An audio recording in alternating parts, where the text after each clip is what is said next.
Salom hammaga. Neurologiya moduldagi ikkinchi darsimiz nerve damage, ya'ni nervlarning zararlanishi. Qanday bo'ladi, qanday jarayonlar kechadi, nechta turi bor, ularning tiklanishi qanday bo'ladi, nerv zararlanganda qanday belgilar yuzaga keladi.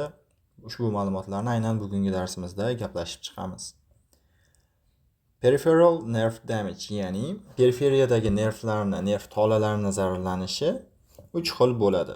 Bu birinchisi yengil zararlanish, mild neuropraxia deb ataladi.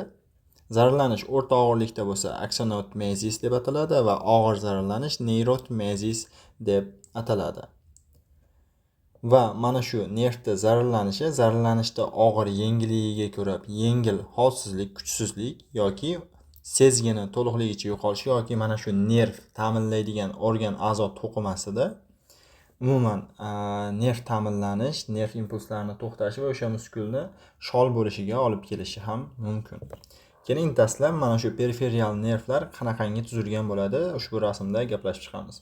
Rasmda ko'radigan bo'lsak, bu bitta nerv, masalan, radial nerv, ya'ni bilak nervi deb ataydigan bo'lsak, unda quyidagi qismlar bo'ladi. Eng tashqaridan epineurium deb ataladigan parda, umumiy parda qoplab turadi va uning ichida fascikulalar bo'ladi, ya'ni fascicles. Mana bu bitta narsa, mana bu narsa fascicle. Bitta, ikkita, uchta fascikul bor deb ko'rsatilyapti ushbu rasmda va ushbu fasciklarni tashqaridan perineurium o'rab turadi, maxsus qobiq.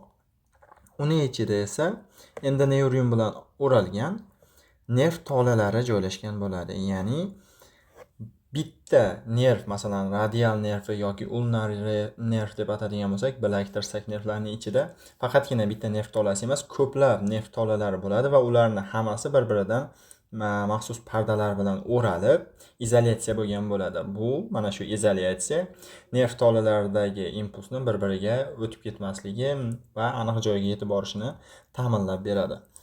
Mana shu qobiqlarni qaytadan aytib o'tib ketamiz. Eng tashqaridagisi epineurium, o'rtadagisi perineurium va eng ichkarida endoneurium deb ataladigan qobiq bo'ladi.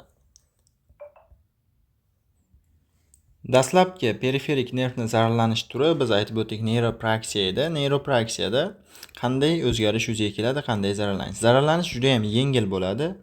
Aynan mana bu rasmga ahamiyat beradigan bo'lsak, mana bu neyron ichki qismidagi mana uni nerv deydigan bo'lsak, uni tashqarisidan qoplab turgan qism endoneuriumdir. Mana shu endoneuriumgacha bo'lgan qism va miyelin parda bir qism zararlanadi, lekin ichkaridagi nerv aksoni intakt, ya'ni zararlanishsiz qoladi. Shuni hisobiga ham bu jarayonda focal demyelination, ya'ni aynan mana shu fokusdagi joyda miyelinini buzilishi, yemirilishi kechadi va akson, ya'ni nerv tolasi aksoni, neyronni akson o'simtasi o'zi barqarorligini, bir butunligini ta'minlab turadi. Ya'ni distal tomon ham uzilmagan, ikkala tomon orasida aloqa bor. Shuni hisobiga ham mana bu zararlanish sohasi qayta tiklanishi juda ham oson bo'ladi va mana bu nervda tuzalib ketishi, o'z faoliyatini yana to'liq bajarishi 100% gacha tiklanadi, juda ham yaxshi tiklanadi. Neuropraksiya, eslab qolamiz, zararlanish yuzaki bo'ladi, faqatgina mana shu endoneurium va miyelinlangan qismda demyelinizatsiyasi kuzatiladi. Uning o'rniga esa yangidan miyelin pardasi, miyelin qobig'i paydo bo'ladi. Nerv aksoni zararlanmaganligi uchun to'lig'icha tiklanib ketish kuzatiladi. Ikkinchi zararlanish og'irlikdagi, ikkinchi darajali og'irlikdagi zararlanish bu axonotmezis. Axonotmezisda nafaqat demyelinlanish, balki aksonga ham zararlanish yuzaga keladi. Tashqaridagi endoneurium, perineurium intakt, ya'ni butunligicha qoladi. Ya'ni zararlanish mana bu qismda bo'lyapti, ko'rib o'tganingizdek mana bu qism va bunda akson ham uzilish yuzaga kelyapti.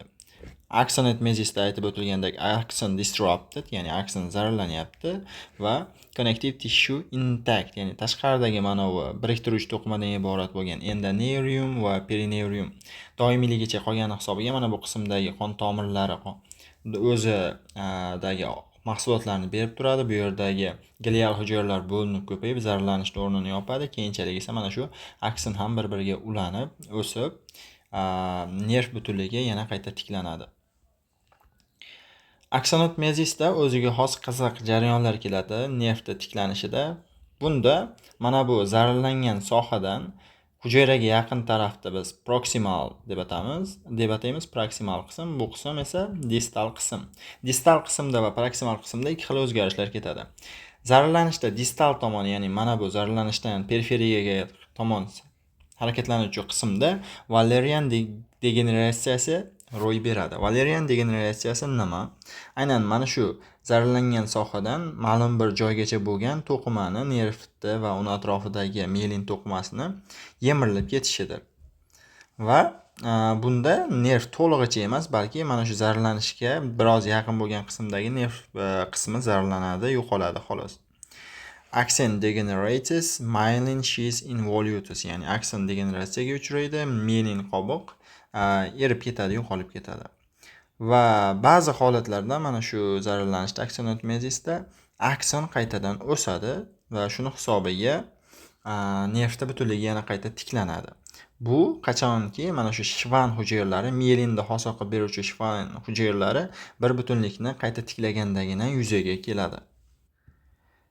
Zararlanishni proksimal qismi, ya'ni mana bu tarafda esa xromatolizis degan jarayon ro'y beradi. Ya'ni bu xromatolizis bu neyronni tanasida kechuvchi jarayon bo'lib turib, bunda hujayra tanasi aksonal zararlanishga javob berib, o'zida protein sintezini orttiradi. Sababi mana bu qismni qaytadan tiklash uchun ko'p miqdorda protein ketadi.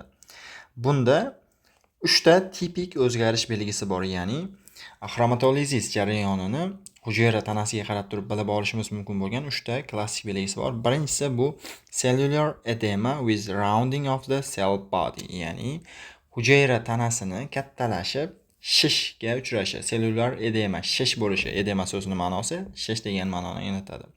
Ikkinchisi nucleus moves to periphery, ya'ni mana bu yadro o'zi normada hujayra markazida turishi kerak. Mana shu markazdagi yadro esa periferiyaga surilib qolgan bo'ladi, qachonki xromatolizisga uchrasa. Va undan tashqari nisl substansiyalari disbursement bo'lib ketishi kerak. Ya'ni disbursement degani disperse bo'lib parchalanib sitoplazmaga singib ketishi kerak. Nisl tanalari, nisl substansiyalari nima? Keyingi slaydda sizlar bilan to'liq gaplashib o'tamiz. Va mana shu jarayon ma'lum vaqt o'tgandan keyin yo'qoladi, ya'ni mana shu nerv zararlanishi qayta tiklangandan keyin, repair bo'lgandan keyin, ya'ni zararlangan soha davolangandan keyingina mana shu jarayon yo'qolib ketadi. Nisl body dissolution bu xromatolizni eng asosiy belgilaridan biridir. Nisl tanachalari o'zi nima? Keling shuni gaplashib o'tamiz. Bular granulalar tanachalar hisoblanadi neyron tanasidagi.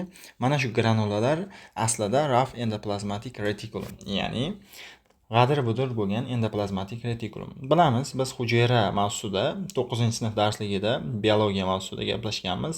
Mana buni hujayra deydigan bo'lsak, chetga chizib ko'rsataman. Markazda yadro joylashgan bo'ladi. Yadroni atrofida endoplazmatik retikulum joylashgan bo'ladi. Bu endoplazmatik retikulumni ustida o'rnashgan ribosomalari bo'ladi va mana shu ribosomal kompleksni hosil qilib ko'p miqdorda oqsil sintezlash vazifasini bajaradi. Aynan mana shu rough endoplazmatik reticulum va ularning ustidagi ribosomalar mana shu granulalarni hosil qilib, biz ularni nisl bodies, nisl tanachalari deb nomlaymiz. Va bu granulalar aynan mana shu axonal injury bo'lgan paytda dissolve bo'lib sitoplazmaga tarqalib ketadi. Ya'ni mana bu endoplazmatik retikulum hujayra sitoplazmasiga umumiy tarqab ketadi qachonki neyron aksoni zararlanganda. Va shuni hisobiga sitoplazma pale, ya'ni och rangda bo'lib qoladi. Mana bu rasmga ahamiyat beradigan bo'lsak, hozir neyronni tanasida mana bunaqangi granulalar ko'rinyapti, lekin zararlangan neyron tanasida bunaqa granulalar ko'rinmaydi. Davom etamiz. Mana xromatolizisning rasmi keltirilgan. Ahamiyat beramiz. Mana bu bitta neyron hujayrasi. Mana bu ham bitta neyron hujayrasi, mana bu ham bitta neyron hujayrasi. Ahamiyat beradigan bo'lsangiz, ularning markazida hammasida to'q rangli yadro mavjud va hujayrada granulalar bor. Mana bu neyron tanasiga ahamiyat beradigan bo'lsak, nisbatan ulardan katta, round, ya'ni dumaloq shaklda hamda sitoplazmasini markazida emas, mana bu chekka membranaga yopishgan qismda yadro joylashyapti va hujayrada mana bunga o'xshagan granulalar ko'rinmayapti. Bu aynan mana shu neyronning aksoni zararlanganligini va mana shu neyron xromatoliz jarayoniga uchraganini ko'rsatadi. Bunda klassik belgilarni qaytarib o'tamiz. Cell body swelling, ya'ni hujayra tanasini shishib ketishi, edema bo'lishi mavjud. Nucleus displacement, ya'ni hujayra yadrosini chetga surilib qolishi bor, periferiyaga surilib qolishi va dispersion of Nissl substances, Nissl moddasini, Nissl tanachalarini sitoplazmaga singib parchalanib ketishi kuzatilgan va shuni hisobiga sitoplazma rangsiz bo'lib, pale bo'lib ko'rinyapti. Aksonoidmezisga o'tishimizdan oldin men mana shu axonal injuryni qanday tiklanishi haqida biroz ma'lumot qo'shib o'tib ketmoqchiman. Mana buni nerv deb tasavvur qiladigan bo'lsak, mana bu yerda nerv tanasi joylashgan. Bu qism aksonning uchi. Zararlanish aynan mana bu qismga bo'lsa, mana shu qismdan uziladi va aksonda ma'lum bir qismi distal qismgacha yemiriladi va neyron tanasi shishib, undagi yadro chetga suriladi va Nissl tanachalar tarqalib ketadi. Va tiklanishda esa shivand hujayralari juda ham muhim rol o'ynaydi. Ya'ni mana bu joyda, aynan mana bu qismda, yemirilgan qismda mana bunaqangi shivand hujayralari dastlab bir-biri bilan zid joylashib, miyelindan iborat qobiqqa o'xshagan strukturani hosil qiladi. Buni ko'ndalang ko'radigan bo'lsak, miyelin mana shu shivand hujayralari mana bunaqangi miyelinni hosil qilgan bo'ladi. Keyinchalik esa bu tarafdan o'sayotgan akson aynan mana shu miyelin qobiqni o'rtasini teshib o'tib ketadi. Ya'ni mana bu qismdan ketadi. Nima demoqchimiz? Aksonoidmezisga uchragan nerv aksoni qayta repair bo'lishi, jarohatni tiklanish jarayonida dastlab mana shu shivand hujayralari qatorma-qator birin-ketin joylashib, u uchun miyelin qobiq hosil qiladi. Miyelin qobiqni ichidan, o'rtasidan esa mana shu nerv qayta o'sib boradi. Tiklanishi xuddi shunaqa ro'y beradi. Davom etamiz. Mana shu aksonoidmezisda prognoz qanaqa bo'ladi? Prognoz variable. Ya'ni turlicha. Ba'zi holatlarda tuzalib ketishi ham mumkin, to'lig'icha tiklanib, ba'zi holatlarda umuman tiklanmasligi ham mumkin. Bu birinchi navbatda zararlanishning xarakteri va darajasiga va oradagi uzilishni masofasiga ham bog'liq. Ya'ni zararlanishda ko'proq akson zararlangan bo'lsa, yetib borish qiyinligi uchun ichkaridan o'sib nerv aksonni, bu holat nerv tiklanmasligi bilan yakunlanishi ham mumkin va oxirgi bog'liq joyi bu complexity of nerve, ya'ni nerv tolasining murakkabligiga ham bog'liq. Juda ham murakkab nerv tolalari bo'lsa, ko'pincha qayta tiklanish ro'y bermaydi yoki noto'g'ri qayta tiklanish yuzaga keladi. Ko'pincha qisman tiklanish yuzaga keladi va mana shu recover bo'lishi, qayta tiklanishi uchun neyropraksiyadagiga nisbatan juda ham uzoq muddat talab qilinadi. Neyropraksiyada biz yuqorida aytib o'tdik, faqatgina miyelin zararlanadi, shuni hisobiga qaytadan miyelin tiklansa bo'ldi. Lekin bu aksonoidmezisda ham miyelin pardasi, ham mana bu aksonni o'zi zararlanyapti. Uchinchi zararlanish turimiz bu neyroidmezis. Neyroidmezis juda ham og'ir zararlanish hisoblanadi. Severe lesion. Bunda ham akson, ya'ni nerv hujayrasining aksoni, uni qoplab turgan miyelin sheath, miyelin qobiq qaytmas zararlanadi. Bundan tashqari, uni tashqarisidagi pardalar endoneurium, perineurium ham zararlangan bo'ladi. Ya'ni nerv to'lig'icha uziladi. Shuni hisobiga ham ko'pincha bunda nervning qayta tiklanishi yuzaga kelmaydi va regeneratsiya ro'y bermaydi. Prognoz juda ham yomon. Va bunda zararlanishning o'ziga xos xarakterlardan biri mana bu zararlangan qismdan qolgan qism, distal qism ko'pincha yemirilib ketadi. Demak, biz sizlar bilan yuqorida neyron aksonini, nerv tolasini zararlanishining 3 ta turini gaplashib chiqdik. Birinchisi bu neyropraksiya, NP harfi bilan belgilayapman. Bunda faqatgina miyelin zararlanadi. Shuni hisobiga nervda umuman zararlanish bo'lmagan hisobiga to'lig'icha yaxshi recovery bo'lib ketadi. Keyingisi bu aksonoidmezis. Buni to'liqroq yozishga harakat qildim. Bunda o'z nomi bilan akson zararlanadi, ya'ni akson uziladi. Hamda miyelin qobiq plus zararlanadi. Shuni hisobiga prognoz bunda bo'lishi ham mumkin, bo'lmasligi ham mumkin. Oxirgisi esa bu neyroidmezis. Neyrootmezisda butunlay nerv zararlanadi. Ya'ni ham akson, ham mielin, ham uni tashqarisidagi pardalar. Shuni hisobiga bunda prognoz umuman yomon, tiklanish bo'lmaydi. Men sizlarga bu yerda nimaga urg'u bermoqchiman? Nomlarni yodlab qolishga. Neyropraksiya bu praksiya o'z nomi bilan nervda birozgina yengil zararlanishi, mielinini buzilishi. Shuni hisobiga ro'y beradi va tiklanish yaxshi. Aksonotmezisda akson zararlanishini o'zining nomidan aytib turibdi. Neyrootmezisda esa to'lig'icha nerv tolasi zararlanadi. Biz davom etamiz.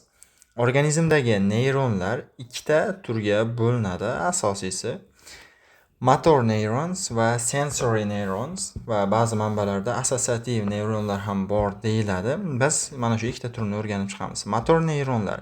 Motor neyronlar bu organizmimiz, mana tanamizdagi qo'zg'aluvchi a'zolariga bog'langan nerv tolalari, nerv hujayralaridir. Masalan, muskullarimizga, masalan, turli xil bezlar, yog' bezlari, teri bezlari va boshqa organizmdagi turli xil endokrin, ekzokrin bezlariga bog'langan neyronlar motor neurons deyiladi. Mana shu motor neyronlarda impuls berishi, boshqarishi natijasida muskullarimiz harakatga keladi yoki bezlar ishlab o'zidan sekret mahsulotlarini ishlab chiqaradi. Mana shu motor neyronlar deganda men sizlarga ko'proq tanadagi tana skelet mushaklarini va boshqa mushaklarni boshqaruvchi neyronlarni tushunishingizni tavsiya beraman. Shunda osonroq bo'ladi. Mana shu motor neyronlarini ikkita funksiyasi bor. Ikkita funksiya emas, adashib ketdim. Ikkita qismi bor. Ya'ni ikkita neyron zanjirdan iborat bo'ladi.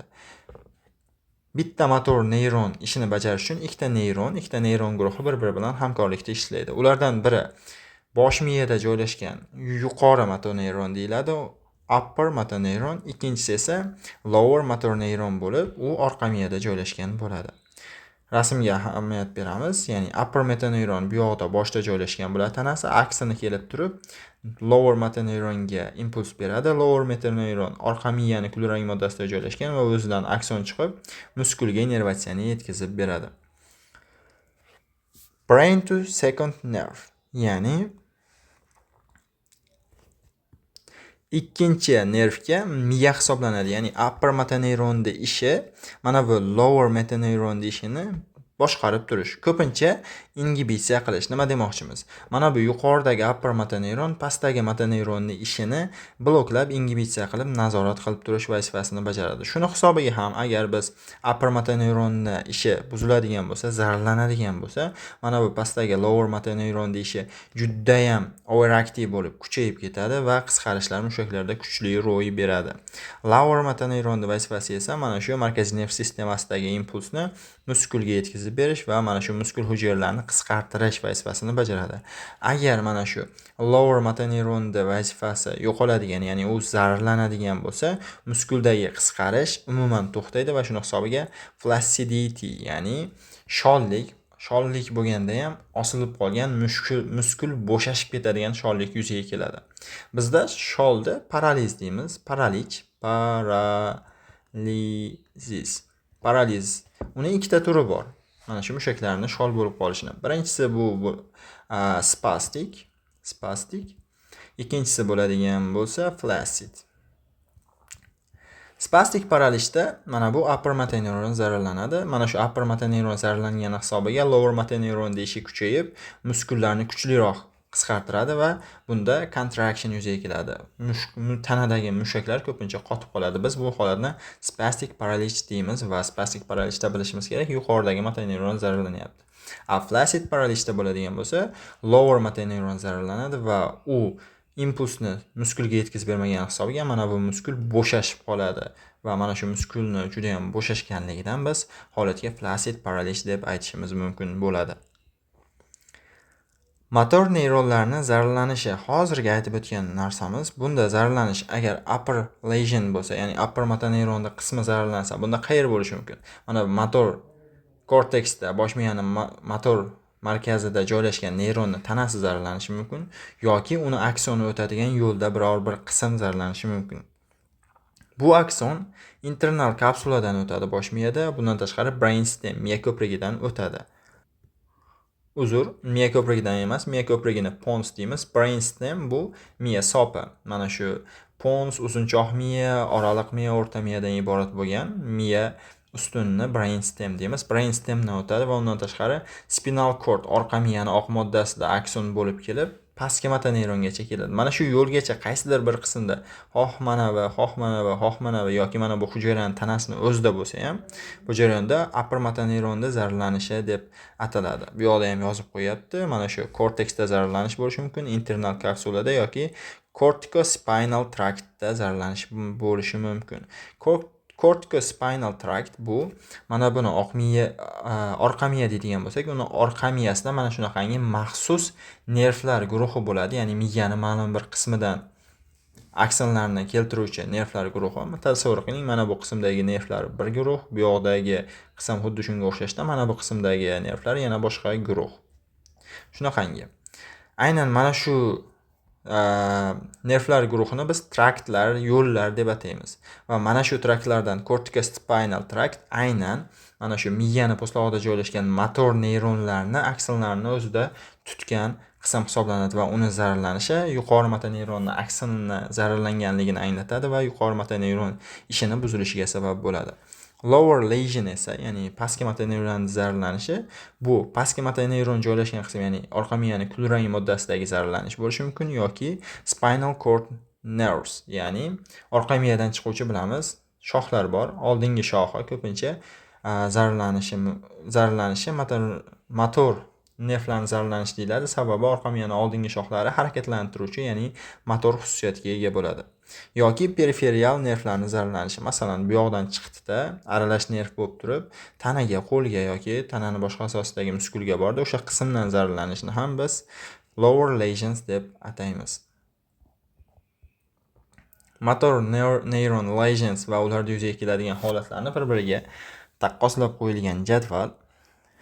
Bu qismda upper motoneyronning, yuqori motoneyronning zararlanishi va bu qismda esa pastki motoneyronning zararlanishi. Oradagi farqlar: muscle strength, ya'ni muskulning kuchi. Yuqori motoneyron zararlanganda weakness bo'ladi, lower motoneyronda ham weakness, ya'ni ikkalasida ham muskul o'z vazifasini bajara olmaydi, kuchsizlik yuzaga keladi. Lekin muskulning tonida orada farq bor. Upper motoneyron zararlanganda pastki motoneyronning ishi kuchayib, muskul mana bu toni ortib ketgan bo'ladi, ya'ni muskul hujayralari qisqarib, muskulni tarang holatga keltirib qo'yadi. Spastik holat deymiz. Lower motoneyron zararlangan bo'lsa, bu ko'pincha mana shu muskul toni tushib ketgan va flaccid, osilib qolgan holat bo'ladi. Reflekslar, ya'ni muskulga bog'liq bo'lgan turli xil reflekslar bor, bilamiz. Masalan, tizza refleksini o'rganganmiz. Bunda 4 boshli muskulni qisqarishini o'rganamiz. Mana shu narsani biz refleks deb aytsak bo'ladi, muskul uchun xos bo'lgan refleks. Yuqori motoneyron zararlanganda hali mana shu muskulda impuls bor, ya'ni uni boshqarib turuvchi nerv bor. Pastga quyi nerv bo'lsa ham, shuni hisobiga unga stimul berilganda undagi refleks ortib ketgan, kuchli ro'y beradi. Nima demoqchimiz? Masalan, biz baqada tajriba o'tkazib ko'rgan ko'pchilik maktab davrida agar bo'lsa, baqani bosh miyasini shunday kesib tashlab turib, uni oyog'idan tortasa yoki oyog'iga sham tutilib kuydiriladigan bo'lsa, u oyog'ini tortib oladi, bosh miyasi bo'lmasa ham. Ya'ni bosh miyadagi dastlabki yuqori motoneyron zararlangan bunda, lekin orqa miyaning motoneyroni bor. Bu degani hali ham muskul ishlashi mumkin va orqa motoneyron ham muskulni to'lig'icha boshqara oladi, faqatgina bunda uni qisqaruvchanligi ortib ketgan bo'lib, giperrefleksiya holati bo'ladi. Pastki motoneyron zararlanganda esa muskul impuls olmayapti, shuni hisobiga hech qanday ta'sirga javob bermasligi arefleksiya bo'lishi yoki giperrefleksiya, muskulda shu refleks qobiliyatining pasayganligini ko'rishimiz mumkin. Babinskiy sign musbat bo'ladi, ya'ni yuqori motoneyron zararlanganda pastki motoneyron intakt holatda bo'lgani uchun ham Babinskiy belgisi musbat bo'ladi. Quyida ko'rib chiqamiz. Lower motoneyronda bo'lmaydi, sababi yuqorida ko'p marotaba aytdik, muskulga nerv impulsi kelmaydi. Muskul atrofiyaga uchrashi uchun unga nerv impulsi kelmasligi kerak. Va o'zingiz o'ylab ko'ringchi, qaysi holatda nerv impulsi kelmaydi? Albatta, lower motoneyron zararlangan nerv impuls bo'lmaydi, shuni hisobiga ham muskul atrofiyaga uchraydi. Yuqori motoneyron zararlanganda esa atrofiya bo'lmaydi. Fasciculations bu muskuldagi yengil jimirlashga o'xshash qisqarishlardir. Bu qachon ro'y beradi? Masalan, tinch turgan holatda ham muskullar nervdan ma'lum bir darajada impuls olib turadi va mana shu impuls hisobiga yengilgina qisqaradi. Biz buni tinch turgan holatda qo'l mushaklarida yoki boshqa tananing qismlaridagi mushaklarda yengil to'lqinlanishga o'xshab kuzatganmiz va uning uchun ham nerv impulsi kerak deyapmiz. Demak, lower motor neyron zararlangan bo'lsa, bu holat kuzatilishi bo'ladi, ya'ni mana shu fasciculations bo'ladi. Yuqori motor neyron zararlanganda esa bo'lmaydi. Uzr, mana shu holatni biz klonus bilan adashtirib qo'yibmiz. Klonus bu muskuldagi mana shunaqangi o'ziga xos qisqarish. Ushbu holat yuqori motor neyron zararlanganda mavjud bo'ladi, lekin lower motor neyron zararlangan bo'lsa, bu holat yuzaga kelmaydi. Fasciculations bu mana shu muskuldagi muskul tolalarida spontan ravishda o'z-o'zidan yuzaga keladigan qisqarishlar va mana shu qisqarishlar lower motor neyron zararlanganda yuzaga keladi, upper motor neyron zararlanganda esa bo'lmaydi. Babinskiy belgisi haqida gaplashib chiqamiz. Babinskiy sign bu nima? Oyoqdagi plantar refleks hisobiga yuzaga keladigan holat hisoblanadi. Bunda aynan mana bu oyoqni ko'rib turibmiz. Bemor oyog'i tovon kaft tomonidan mana bunaqangi yo'nalishda qitiqlanadi. Qo'l bilan, barmoq bilan yurgizsa ham bo'ladi yoki maxsus bog'ochani orqa tarafi bilan yurgizsa ham bo'ladi. Normada 6 oylikdan 1 yoshdan katta bo'lgan insonlarda normal javob plantar flexion bo'lish kerak. Ya'ni oyoq mana bu tomonga qarab bukilish kerak, hamma barmoqlar birga bo'lib. Ya'ni downward movement of big toe, katta oyoq, mana bu oyoq bu tarafga qarab yurishi kerak va often with curling flexion of the other toes. Ya'ni oyoqdagi boshqa barmoqlar ham mana shunaqangi bukilishi kerak va bu jarayon, bu holatni biz Babinskiy belgisining negativ holati deymiz. Agar bemorning oyog'iga mana shunaqangi yo'nalishda biz qitiqlovchi ta'sir berganimizda oyog'i o'sha kaft tomoniga qarab bukiladigan bo'lsa, Babinskiy belgisi negativ. Abnormal javob qanday bo'ladi? Ya'ni Babinskiy pozitiv holat qanday? Bunda dorsiflexion extension of big toe, ya'ni mana bu oyoq bosh barmog'i bu tarafga qarab ketadi. Fanning abduction of the other toes, ya'ni mana bu oyoq barmoqlarini bosh barmoqdan va bir-biridan qochishi kuzatiladi, ya'ni barmoqlar yozilib bir-biridan itariladi. Va bu ko'pincha mana shu holat upper motor neyronda zararlanishini ko'rsatadi. Ya'ni mana shu mushaklar qisqaryapti. Bu degani lower motor neyron sog', lekin abnormal qisqaryapti. Shuni hisobiga upper motor neyron zararlangan degan xulosaga kelishimiz mumkin. Va bu ko'pincha kortikoid spinal traktni zararlanganini ko'rsatib beruvchi Snow belgisi hisoblanadi. Eslatib o'tamiz, Babinskiy belgisi yosh chaqaloqlarda 6 oygacha adashmasam, buni keyingi darslarimizda qayerdadir ko'ramiz. Bolalikdagi reflekslar qatorida mana shu 6 oygachalig'i aniq saqlanib qoladi. Ya'ni 6 oydan keyin yosh katta bolalarda bu belgi bo'lmaydi, balki 2 yoshgachadir, aniqini eslolmayapman. Yosh chaqaloqlarda bu belgini bo'lishi normal holat, unda hech qanaqangi zararlanish yo'q. Agar katta odamda shu belgi pozitiv bo'ladigan bo'lsa, bunda Babinskiy belgisi musbat va kortikospinal traktda upper motor neyronda qaysidir bir qismida zararlanish bor deb xulosa qilishimiz mumkin. Klonus nima? Klonus dorsiflexion of foot, ya'ni clinical dorsiflexus foot. Bunda ma'lum holatda oyoq ushaladi va uni orqaga bosganda klonus beats down up several times, ya'ni uni titrab qisqarishi yuzaga keladi. Bu mana bu yerda ko'rsatilgan refleks, bu mana bu qismdagi ankle mushagini tekshirish uchun qilinadigan refleks xolos. Aslida biz aytayotgan klonus refleksi unaqa o'tkazilmaydi. Bu holat ham upper motor neyron zararlanganligini va shuni hisobiga giperrefleksiya holati yuzaga kelayotganligini ko'rsatadi. Bunda inhibitor kontrol yo'q, shuni hisobiga ham oyoq ko'p marta qisqaradi. Bunda qanday o'tkaziladi? Keling, mana shu yerga qiyinroq bo'lsa ham va ko'p vaqt olsa ham men chizib ko'rsatib o'tib ketaman. Tasavvur qiling, mana buni bemor o'tirgan holatda oyog'ini uzatib yotibdi. Mana buni oyoq deymiz. Chizish qobiliyatimiz ham dahshat. Mana bunday qilib oyoqcha yotibdi bemor va mana shu holatda qo'l bilan mana bu oyoqni bu tarafga yengil itariladi. Itarib turib qo'yib yuboradi. Mana shu holatda oyoq bu tarafga qarab silkinadi. Oyoq silkinish kerak bir necha marotaba. Mana shu holatda biz klonus deymiz, ya'ni muskul juda ham giperrefleksiya bo'lib ketgani hisobiga qattiq qisqartirib yuborganda oyoq bu tarafga borib qaytib silkinganga o'xshash holat yuzaga keladi. Mana shu holat aynan klonus. Klonus holati faqat oyoqlarda ham bo'lmaydi, qo'lda ham bo'lishi mumkin. Buning uchun bemorni qo'lini to'g'riga uzatishni so'raymiz. Tasavvur qiling, mana bu holatda qo'l to'g'riga uzatiladi va qo'l kafti mana bu tarafga, mana bunday holatda qo'l kafti deydigan bo'lsak, bu tarafga bitta itariladi. Mana shu holatda bitta itarilgandan keyin qo'yib yuborilganda qo'l kafti mana bunaqangi bitta oldiga, bitta orqaga bo'lib turib, yengil qisqarishlari kuzatiladi. Mana shu holat klonus deyiladi. O'ylaymanki, klonus haqida tushuncha hosil bo'ldi hammada. Davom etamiz. Decussations. Decussations nima? Decussations bu chalkashish. Aynan mana shu cortex spinal tractdan harakatlanuvchi va motoneyronlarni aksonlari bir-biri bilan kesishgan bo'ladi. Tasavvur qiling, bosh miyada, korteksda nerv joylashgan. Nervni aksoni keladi.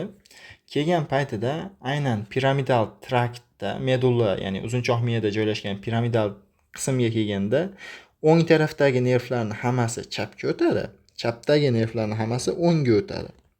Qizig'i, mana shu joyda bir-biri bilan chalkashib oladi.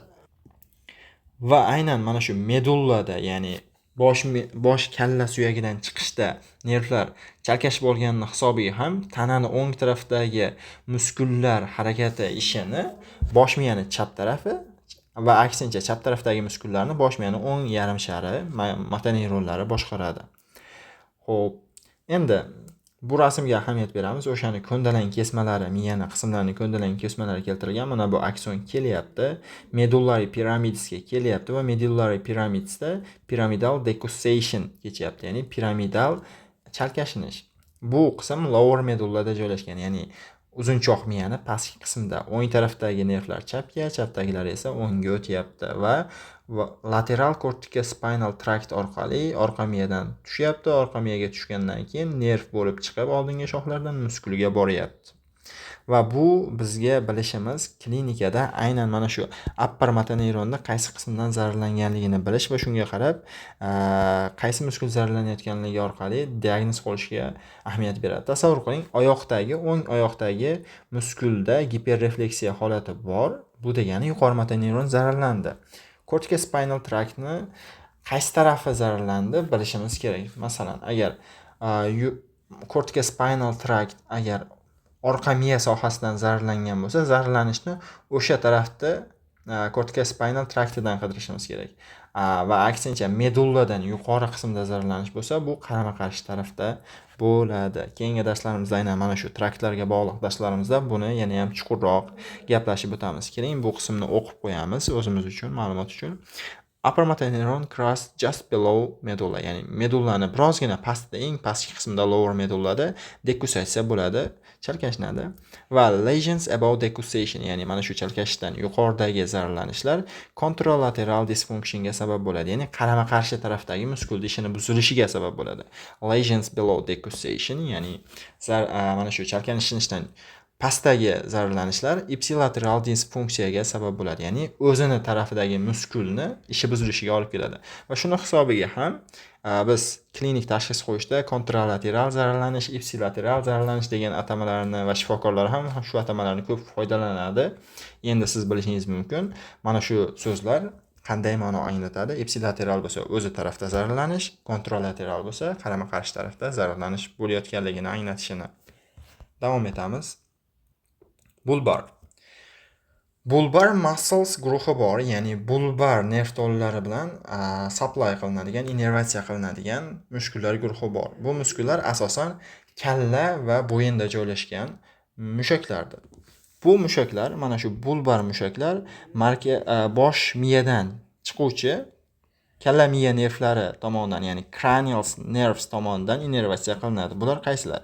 5-nerv tomonidan innervatsiya qilinuvchi jag' mushaklari, 7-nerv tomonidan innervatsiya qilinuvchi yuz mushaklari, 9-nerv tomonidan innervatsiya qilinuvchi yutuvchi mushaklar, yutunishda ishtirok etadigan va 10-nerv tomonidan innervatsiya qilinadigan palate, tanglay mushaklari, yumshoq tanglaydagi mushaklar, orqada bilamiz, yumshoq tanglayda ham mushaklar joylashgan bo'ladi. Aynan o'sha mushaklar 10-nerv tomonidan innervatsiya qilinadi. 11-nerv tomonidan head, boshdagi mushaklar va 12-nerv tomonidan tongue, til mushaklari innervatsiya qilinadi. Bu muskullar hammasi bulbar muscles guruhiga kiradi va ular, eslatib o'tamiz, cranial nerves.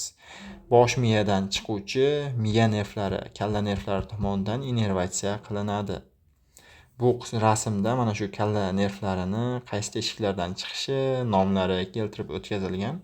Yodlashimiz kerak, lekin juda ham nima desam ekan, esdan chiquvchi bo'lgani uchun to'lig'icha hozir yodlab o'tishni talab qilmaymiz. Bu nervlarga yana qaytamiz kelgusi darslarimizda.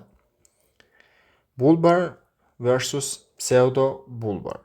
Ya'ni bulbar va pseudo bulbar holatlar. Bulbar degani mana shu bulbar mushaklariga va ularda yuz beradigan disfunksiyalar, pseudo bulbar esa soxta bulbar bo'lgan zararlanishlarni ko'rsatib beruvchi holatlar. Bu qanday? Keling gaplashib chiqamiz. Bulbar palsy, ya'ni biz pastda aytdik, paralizis. Agar motoneyron zararlanadigan bo'lsa, undagi muskuldagi holat paralich, ya'ni shol bo'ladi. Bulbar mushaklardagi zararlanishda biz palsy deb ataymiz. Bulbar palsyda cranial nerv zararlanadi va lower motoneurons belgisi yuzaga keladi. Aytib o'tish esimdan chiqibdi. Aynan mana shu bulbar nerv mushaklarni innervatsiya qiluvchi kalla miya nervlari ham ikkita motoneyrondan iborat bo'ladi. Ularni bitta motoneyroni mana bu bosh miyani korteksida joylashsa, ikkinchisi esa bosh miyadagi maxsus yadrolarda, ya'ni aytdik, ichkari qismida mana bunaqangi yadrolar bo'ladi. Uzunchoq miya, o'rta miyada har xil yadrolar bor. O'sha yadrolarda to'xtaydi va o'shanda ikkinchi motoneyron joylashgan bo'ladi. Shuni aytib o'tib ketish esimdan chiqibdi. Va bulbar palsy va pseudo bulbar palsy ham biz yuqorida ko'rib o'tgan upper motoneyron bilan lower motoneyronda zararlanishini nomiga o'xshash. Ya'ni biz bulbar palsy bo'lgan holatda nima desak ekan, lower motoneyron belgilarini ko'ramiz, cranial nerv zararlangan bo'ladi. Pseudo bulbar zararlanishda esa xuddi cortico bulbar, cortico spinal traktdagi zararlanishga o'xshab, cortico bulbar trakt zararlanadi. Charkash bo'lib ketdi. Yana bir narsa sizga aytib o'tib ketishim kerak. O'chiraman bularni hammasini. Biz orqa miyada, ya'ni mana buni orqa miya deydigan bo'lsak, yuqori motoneyronda nerv aksini o'tadigan joyda biz cortico, ya'ni postloq va spinal, orqa miya yo'li dedik, corticospinal. Endi mana shu bulbar nerv va uni o'tuvchi yo'lini biz cortico bulbar deymiz. Ya'ni sababi uni neyroni ham korteksda joylashgan, lekin yo'li bulbar trakt orqali o'tyapti, mana shu nukleuslar orqali o'tyapti. Shuni hisobiga ham biz uni cortico bulbar trakt deb ataymiz. Va shunga ko'ra pseudo bulbar zararlanishda mana shu cortico bulbar trakt zararlanadi, ya'ni pastki motoneyron zararlanib, yuqori motoneyron belgilari yuzaga keladi. Yo'q. Bunday emas. Yana charkashib ketdim, charchadim shekilli. Upper motoneyron belgilari yuzaga keladi. Nima demoqchimiz? Ya'ni mana bu yuqori motoneyron bo'lsa, mana bu ikkinchi nervga impuls beryapti, pastki nervga. Pastki nerv esa muskulda harakatini bajaryapti, boshqarib beryapti. Mana shu yuqoridan zararlanish bo'lishini biz pseudo bulbar palsy deb ataymiz. Pseudo bulbar zararlanish, shuni hisobiga ham upper motoneyron zararlangandagi belgilar yuzaga chiqadi. Va mana bu oraliqdagi yo'lni biz cortico bulbar trakt deb atayapmiz. Aksincha, agar mana bu qismdan lower motoneyronda zararlanish bo'ladigan bo'lsa, masalan, cranial nerv zararlansa, lower motoneyron belgilari, ya'ni o'sha muskulda tamoman shol bo'lib qolish holati kuzatilishi mumkin. Lekin bu bunday emas. Sababi brainstem nucleidan, ya'ni yuqoridan bosh miya va boshdagi mushaklarda birinchi motoneyron, bu yoqqa chizamiz, impulsni pastki motoneyronga bergandan keyin pastki motoneyron tanani faqatgina bir tomoniga emas, balki masalan boshdagi mushakda ham o'ngiga ham chapiga nima chiqdi? Ham o'ngiga ham chapiga nerv tolasini beradi. Ya'ni ikkala tarafga ham nerv beradi. Shuni hisobiga ham bir tomonlama zararlanish bo'lsa, pseudobulbar trakt, kortikobulbar traktda, ya'ni aynan mana bu qismda zararlanish bo'lsa, ikkinchi tomonda berayotgan nervi, ikkinchi tomonda yuqori motoneyroni ikkala tarafni ham boshqaraveradi va belgilari yuzaga kelmaydi. Shuni hisobiga ham pseudobulbar belgilarini, ya'ni kortikobulbar traktni zararlanishi bilan ro'y beradigan belgilarni yuzaga chiqishi uchun bilateral damage bo'lishi kerak.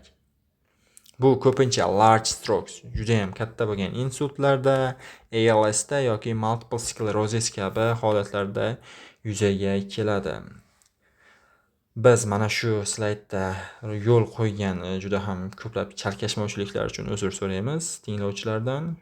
Shu jihatdan o'zimda ham ozgina chalkash bo'lib ketdi.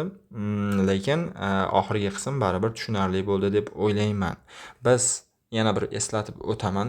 Bulbar palsy bu biz yuqorida gaplashib o'tganimizdagi lower motoneyronda zararlanish belgilari, pseudobulbar palsy esa yuqoridagi yo'lni va yuqori motoneyron, upper motoneyronni zararlanish belgilari ro'y berishi kerak. Lekin bosh miyada aynan upper motoneyron har ikkala tarafda nerv bilan ta'minlagani uchun, ya'ni nukleusga kelib to'xtagandan keyin o'zini tarafida ikkala tarafga ham nerv chiqargani uchun uni belgilari bir taraflama zararlanishda yuzaga kelmaydi. Belgilar yuzaga kelishi uchun pseudobulbar belgilar bilateral zararlanish bo'lishi kerak. Ya'ni key differences, ya'ni kalit, eng asosiy bo'lgan farqlar. Bulbar zararlanishda mana shu mushaklardagi reflekslar yo'qoladi, ya'ni flaccid bo'lib osilib qoladi. Muskulni ishi umuman to'xtab, muskul bo'shashib ketadi. Masalan, jag' mushagini boshqaruvchi nerv zararlansa, lower motoneyron belgilari yuzaga kelib, o'sha muskul o'zini ishini umuman bajarmay qoladi. Shuni hisobiga jag'da qisqarish, gag refleksi, yutinish